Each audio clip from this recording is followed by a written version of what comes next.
Kicking off the show with the herb of the year, or should I say herbs of the year. 2017 is all about cilantro and coriander. Karen Kennedy is here from the Herb Society of America. How do you get to be the herb of the year? The International Herb Association chooses you. So that's the only way. So you look at one that has been like maligned or something like that, or is it like a swimsuit competition, one that looks good this year? They actually have 4 or 5 criteria that a plant has to meet in order to be herb of the year. Okay, we're talking about herb of the year, but I said 2 words. I said coriander and I said cilantro. And it's the same plant. It's the same thing. It's the same plant. It sure doesn't look like the same plant to me. So you can have it in different forms. This is what the seed looks like when it comes off the plant.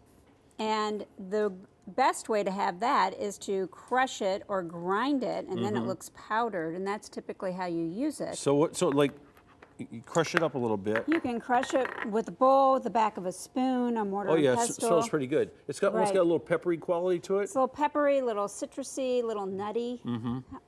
Tastes nothing like the leaf. So okay, so this is ground up, which means you get a lot more flavor from it. So what would you cook with this stuff? Curries. Lots of different spice blends, but it also goes in sweet things like an apple spice cake.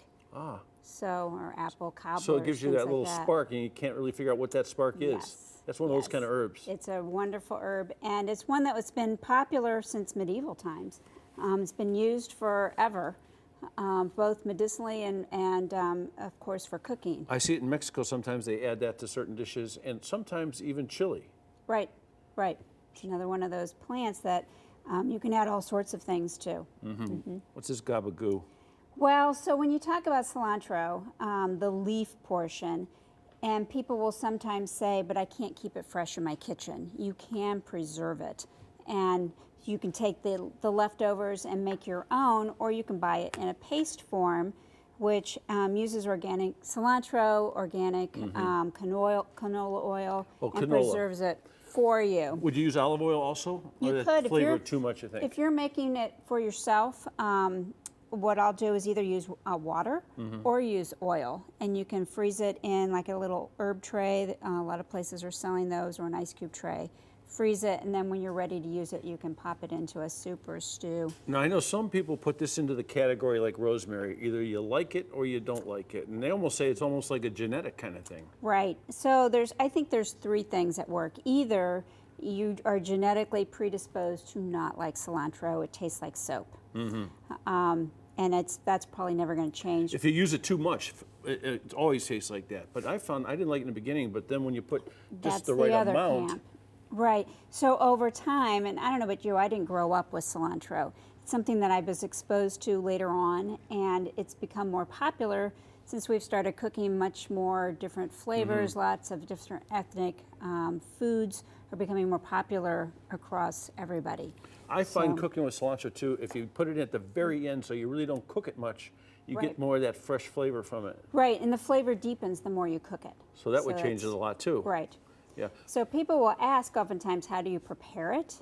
So there's a couple of ways you do it. You don't want these heavy stems unless you're putting it in a blender, and then the whole plant is flavorful. So if you're blending it and pureeing it, it doesn't matter. Okay, but if you're not, you're going to do something like that and just chop it up, like this. I know it's delicate too, because I try to grow this and I have terrible luck growing this stuff. Well, and that's what people think. But really, what's happening is just the plant's normal life cycle. They grow well in cool season, so early spring or fall. And when it gets warm, it sends up a flower, and that's when you get the seeds. So this would be one of those things maybe you would plant in a pot up on the deck or close to the house even, huh? You could. I actually grow mine in my herb garden or my vegetable garden. So in early spring, it gets nice and green and grows pretty well, and then I let one plant flower because then that's going to produce those seeds, and they'll open and drop, and then when it gets cool again in the fall, I'll have plants without even sowing them again. I bet you have one crazy herb garden, huh? Yeah, Okay. Is there any occupational hazard. Any events coming up?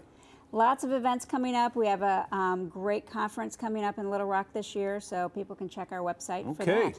You are the herb lady. Today, yes, absolutely. Karen Kennedy. Hey, when we return, we're hopping and playing. Guess where we're going? We're going to Vegas. We'll be right back.